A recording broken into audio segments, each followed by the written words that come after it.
Welcome to Successfully Ambiguous. I'm Christine Brooks-Cappadocia.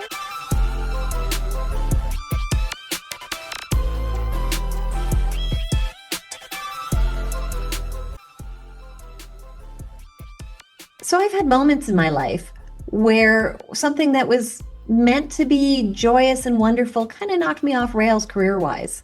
Have you had any of those moments?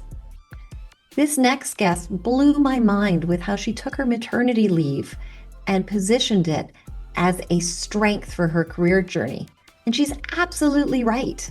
So as you're facing a career pivot, caring for older loved ones, or just any transition in your path, I encourage you to learn what Joceline has to say and see how you can mark your own moments in your career journey and your personal journey.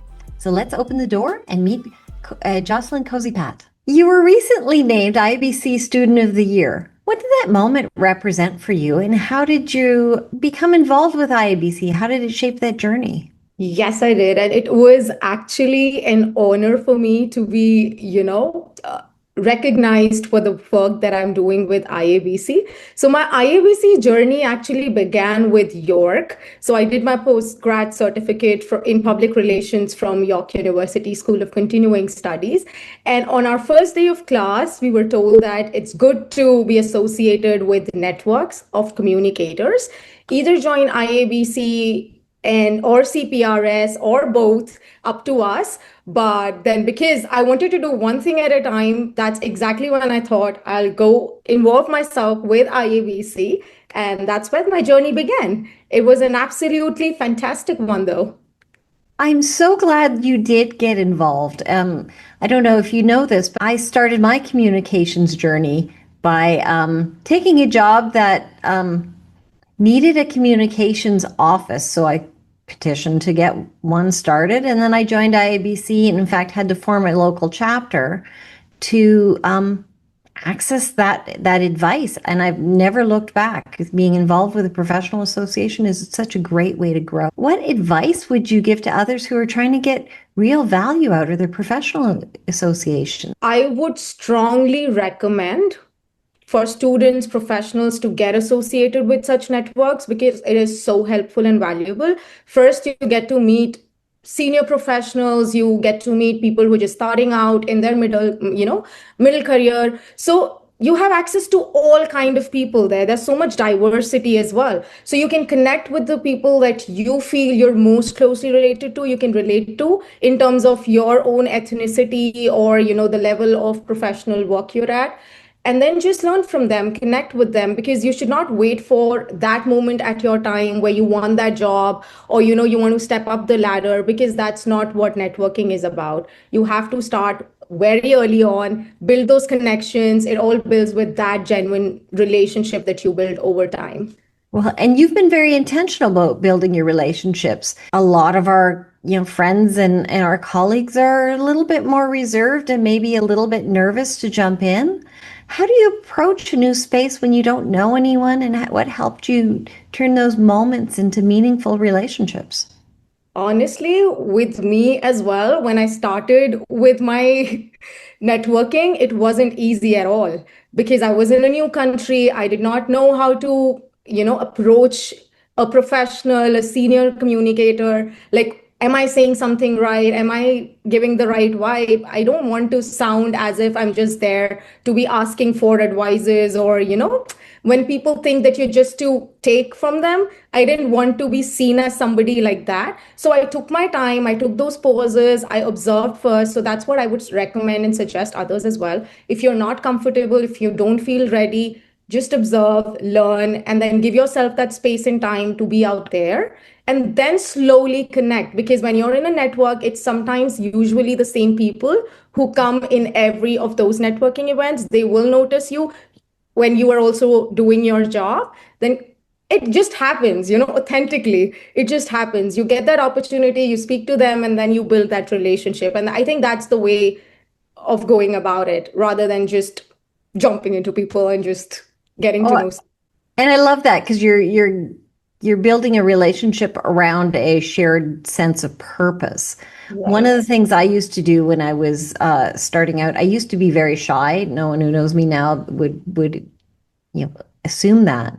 But I used to find the only other person in the room who didn't know anyone and go and chat with them, and my ability to reach out to them so that they felt like they were being connected with helped me as well, right? It was about the two of us entering a situation where we didn't know anyone together.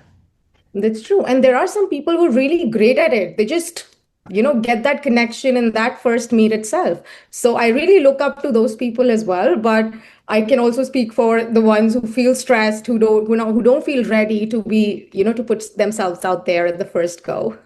Oh, absolutely. So I was interested in your background in sociology because sociology and communications work so well together, but they're not a pairing that people who aren't exposed to one or the other would think of. How does your background in sociology shape the way you understand audiences and the responsibility that comes with communications? So, sociology, I really love that subject because it's a study of society, how cultures work, how communities work, and how those things shape policies and, everything that has to do with community.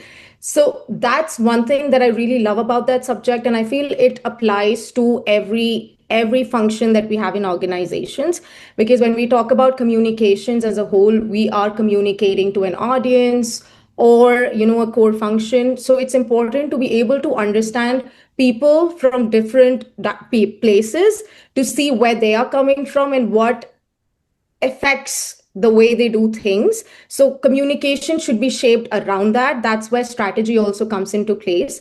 To deploy all of that, one has to have that background to be able to apply these things. So I feel that's where sociology brings in those skills for me. I like how you're approaching that. One of the things that really struck me about you, I was scanning through your LinkedIn profile actually a little bit after you graduated, and the way you've captured your parental leave experience in such a thoughtful way, talking about building a meaningful transition and what you got from your time as a parent with very young children that you bring back into the workforce is something that I wish, honestly, every woman could see and every parent could see, because there is so much. This morning I was a little bit late in my commute because I was spending my time on the floor with my favorite 3-year-old who was upset that my plans didn't involve a trip to the park with him today. They will when I get home, but you bring so much of yourself as a parent into the workplace, and so much of your self as what you do at work into your parenting. Can you tell me a little bit about the skills you gained in that chapter and how they've transformed the way you show up to work and school and the rest of your life? Yes. So parenting, I think that's the most beautiful part of anybody's life, because you give birth, you give life. So that's amazing. That cannot be put out in words. But then what you learn out of it, I mean, for me, especially when I talk about my own journey, it was actually pausing, pausing and being there, being present, and doing the best of my role as a mother, because there's so much adjustment that you kind of start forgetting yourself in that role when you're in, like, you're a new mother, you don't know how things are. It's so much unpredictability, uncertainty. You have no idea how things are happening around the child, but then you do your best, right? So those are skills that in any you can translate it into organizations as well, because sometimes life is so uncertain, but then you prepare yourself for it. You just do things that are needed at the moment you feel are best, and that's how things just work out. And that's what even kids, they appreciate about it, because at the end of the day, they know whatever their mother is doing for them is for their best. And that's something that you also feel. It's something to feel. Even if you don't see it, it's something that you automatically feel in whatever they do, how they express. So I think that's the thing I would talk about during that time. Oh, and I love that. And there's no greater, more important thing we'll do in our life than raise, tiny children into adults, fully functioning adults. Is there something you wish the workplace it understood about the role of parents, because we all have families and people we love. Um, Sometimes workplaces do a really good job of incorporating our whole selves into them, and sometimes they don't. Is there some advice you'd have for employers? Yes, I think it's very important for employers to understand that being a mother doesn't diminish a woman's capabilities, you know. She is what she was before being a mother and while she is a mother and during that whole phase of her life. So that's one thing that employers really need to understand and accordingly incorporate policies around it, because this is from my personal experience. I've seen that, you know, organizations being like, okay, because you're a mother, you might not be able to be present full time because your role as an engagement professional, you have to be on site for things that need to be done. But because you've become a mother, maybe you won't be able to do that. So, you know, when you hear such things, it's really disheartening.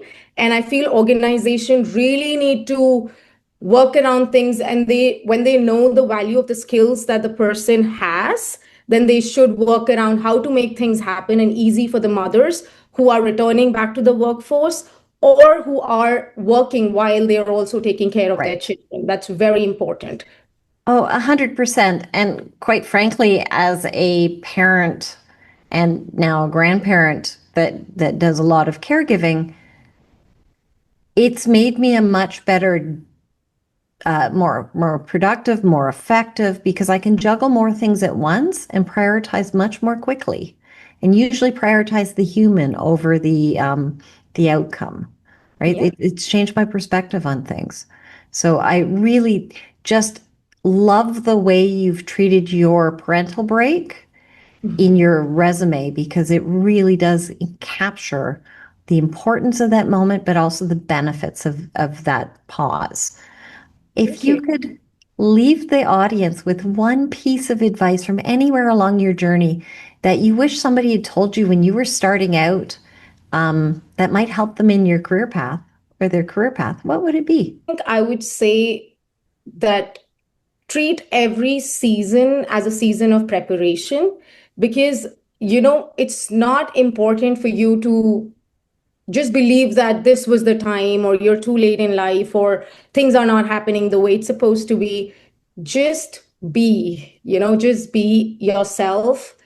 Be in that preparation. You will reach where you are supposed to reach when you're supposed to reach. Just do your 100% and enjoy life. That's what I will say, because time is just running out. So Oh, just be there and enjoy.